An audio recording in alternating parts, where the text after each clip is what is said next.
रब पर्दे का कितना बड़ा एहतमाम फरमा रहा, आप सोच नहीं सकते भाई।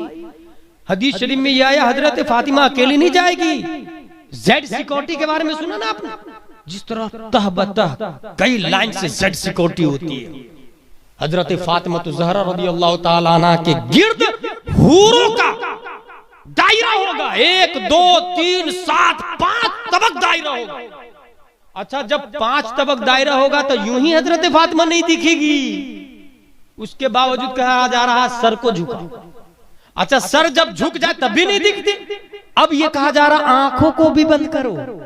कितना पर्दे का एहतमाम फरमा, कितना पर्दे का है। अच्छा, स्पीड जब किसी चीज की होती है तो भी नहीं दिखती वो चीज।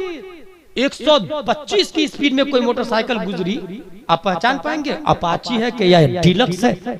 नहीं, वो तो गई, जब तक पढ़ पा रहे थे तब तक निकल गई। आसमान पे बिजली की रफ्तार का अंदाजा लगाए, किधर गई कहां निकली कितने किलोमीटर की रफ्तार से नहीं समझ पाएंगे। हदीस शरीफ में आया है, हजरत फातिमा आसमान की बिजली की रफ्तार की तरह जन्नत में गुजरेगी, बिजली की रफ्तार की तरह जन्नत की तरफ जाएगी। इतनी रफ्तार है तो कोई यूं ही नहीं देख पाता हजरत फातिमा को। मगर यहाँ बताना मकसूद है, मशीयत इलाही ये चाहती है ताकि दुनिया वालों को बता दूं मैं कि ये मेरे महबूब की बेटी है, मेरे महबूब की बेटी है।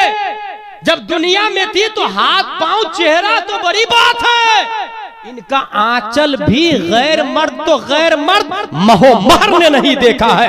बराइदी का इमाम इस मोमेंट की तर्जमानी करता तो कलम से कहता, लिख जिसका आंचल न देखा महो महर ने उस रिदाए नजाहत पे लाखों सलाम। इतना पर्दे का एहतमाम। एक और बात बताऊं पर्दे के मामले में, अस्मा बिनते अबी बकर जो मैंने नाम लिया था ना, बड़े बाप की बड़ी बेटी, उनसे हजरत फातिमा कहती है, देखिए देखिए मैं जब इंतकाल कर जाऊं लोग मुझे कफन पहना दे तो कफन के ऊपर इस तरह एक चादर ढक दीजिएगा ताकि मेरे कफन को भी कोई मर्द नहीं देखे। अल्लाह, अभी जो आप लोग जनाजा देखते हैं जिसके ऊपर इस तरह एक कवर नहीं होता ऐसा, ये किसने इजाद की? हजरत फातिमा ने। हजरत फातिमा की इजाद है भाई साहब, वो पहले नहीं थी, वो नबी की इजाद नहीं है, नबी की बेटी की इजाद है। और जो नबी की बेटी की इजाद हो वो नबी को पसंद। पर्दे का इतना एहतमाम फातिमा ने किया, मशीयत इलाही ने मैदान महशर में पर्दे का एहतमाम फरमाया। नबी की बेटी ये चाह रही है कि उनके कफन को भी गैर मर्द ना देखे, कुदरत ने उसके लिए इतना एहतमाम किया है। इसलिए जो माँ और बहनें ये चाहती है मैदान महशर में पूरे सुरकाही के सामने नंगी ना हो, लोगों के सामने बगैर कपड़े के ना हो, उसकी बॉडी को लोग ना देखे मैदान महशर में, तो आज मौका है, तौबा करे, सारी उतार दे, बदन दिखाना छोड़ दे, बुर्के से प्यार कर ले, ओढ़नी ओढ़ ले और आज से एहतमाम कर ले, किसी मर्द को अपना चेहरा नहीं दिखाऊंगी, तरीका फातिमा को अपना ले।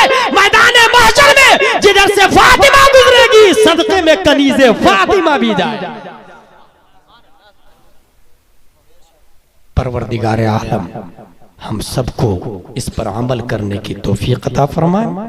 इसके लिए चूंकि एक जलसा काफी नहीं होता है, इसलिए हम लोग अपने यहाँ मकतब चालू करें, अपनी अपनी मस्जिद में या उसके बाजू में 2 टाइप की क्लास होगी, 1.5 2 घंटे की।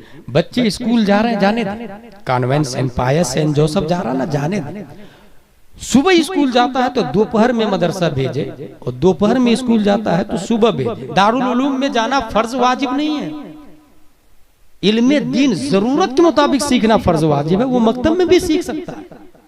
इमाम साहब की तनख्वाह 10,000 हो तो 20,000 कर दे, 20,000 हो तो 40,000 कर दे, 40 हो तो 80,000 कर दे।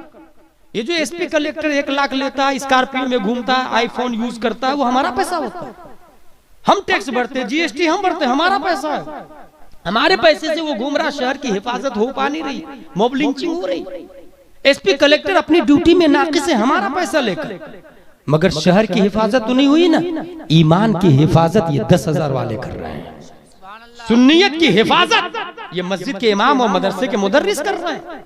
आज जो हमारे सामने बुखारी मुस्लिम की तालीम नजर आ रही है, किसने दी? मोदी और योगी ने, हमारे इमाम साहब ने दी।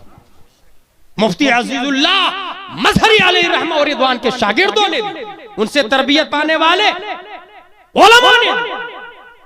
इसलिए मकतब को स्ट्रॉन्ग करें। फीस पे कर ले, तनख्वाह नहीं दे पा रहे हैं, फीस कर 50 रुपये महीना हर बच्चा। लड़की अलग लड़का अलग। लड़की को आलिम साहब नहीं पढ़ाएंगे ना, आलिम साहब से नहीं पढ़वाना लड़कियों को आलिमा पढ़ाएंगे। लड़कों को आलिम साहब पढ़ाएंगे, आलिमा कहां से लाएंगे? जो बूढ़े लोग आप में से अपने बेटे के लिए नगर नगर डगर डगर रिश्ता ढूंढ रहे हैं कि 10 लाख मिलेगा तब करूंगा, अपाची मिलेगा तब करूंगा, लानत है इसी जिंदगी। वो जाए सीधे लड़कियों के मदरसे में और प्रिंसिपल को कहे मेरे बेटे के लिए लड़की चाहिए आलिमा, फी सबीलिल्लाह शादी करूंगा, मैं कुछ भी नहीं लूंगा। वो हजरत आपको आलिमा देंगे।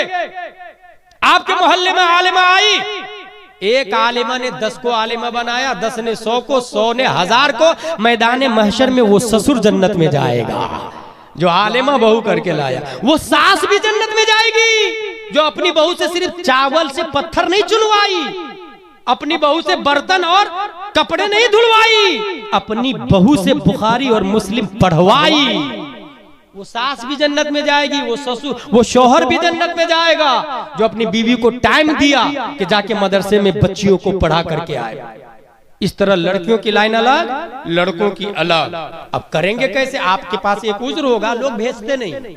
ये जलसे किया, ये इश्तिहार छपे ना, ये माइक वाले को बुलाया ना, ये शामियाना लगाया ना, अपने आप आ गया। पैसे देने पड़े, मेहनत करनी पड़ी।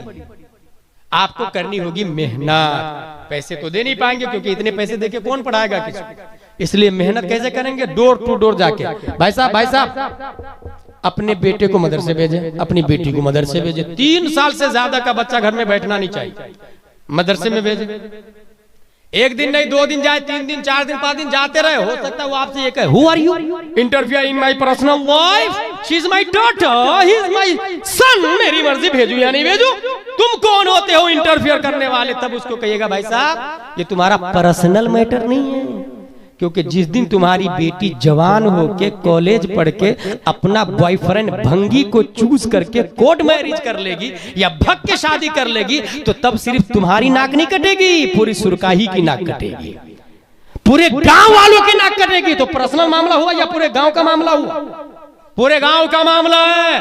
तुम्हारा बेटा शराब पी के नाली के किनारे पड़े रहकर हर आने जाने वाले को गाली देगा, तो ये गाली सुनने वाले पूरे गांव के लोग हुए कि नहीं? तो पर्सनल मामला हुआ या गांव का मामला हुआ? इसलिए भेज बेटे बेटी को मदरसा, लड़े उससे, बहस करे, फाइट करे। लड़ना पड़ेगा ना, केस लड़ना पड़ेगा, लड़े, केस भी लड़े, FIR हो रहा होने दे। दुनियावी दौलत की खातिर आप सालों साल केस लड़ रहे हैं, खेत के लिए केस लड़ रहे हैं, प्रॉपर्टी के लिए केस लड़ रहे हैं, तो क्या दीन की खातिर केस नहीं लड़ सकते? दीन की खातिर जेल थाने नहीं जा सकते?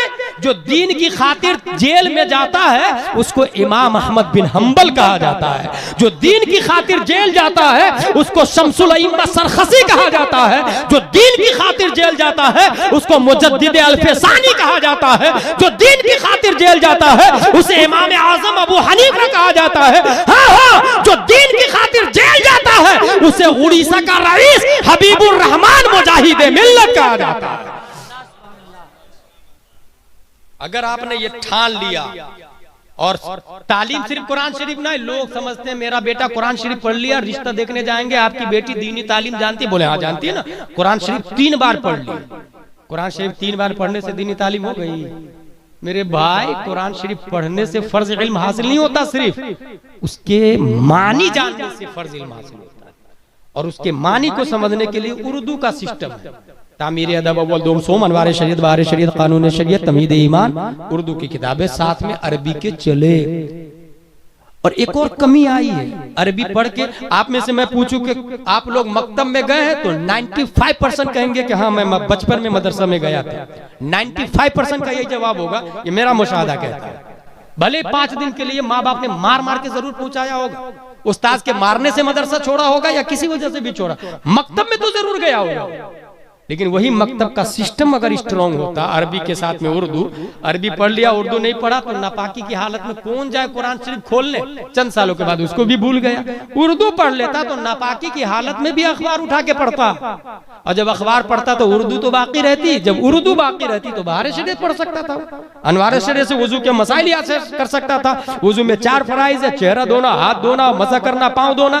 गुस्ल में 3 फराइज है, कुल्ली करना, नाक अच्छी तरह साफ करना, पूरी बॉडी पे पानी बहाना। ये कहाँ मिलेगा?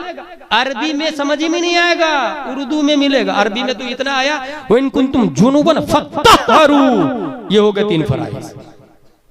3 फराइज इसी आयत से साबित है। क्या समझ में आया आपको? कहाँ नाक में पानी डालना, कहाँ कुल्ली करना, इसलिए उर्दू पढ़ना पड़ता है। अगर आपने अरबी के साथ में उर्दू पढ़ाया और कॉन्वेंट के साथ में बच्चे को मकतब में भेजा, तो इधर आपका बच्चा 1-2 साल के बाद छोड़वाइएगा मत, चल टू बी कंटिन्यू। 5 साल 10 साल इधर कॉलेज जा रहा है, इधर मकतब भी भेजे। अब आपका बच्चा इधर डॉक्टर बनेगा। जब डॉक्टर बन जाएगा तो कौन वाला डॉक्टर बनेगा? डॉक्टर जाकिर नायक वाला ना, डॉक्टर अमीन मियां बनेगा, डॉक्टर असलम मियां बनेगा, डॉक्टर सज्जाद मिसबाही।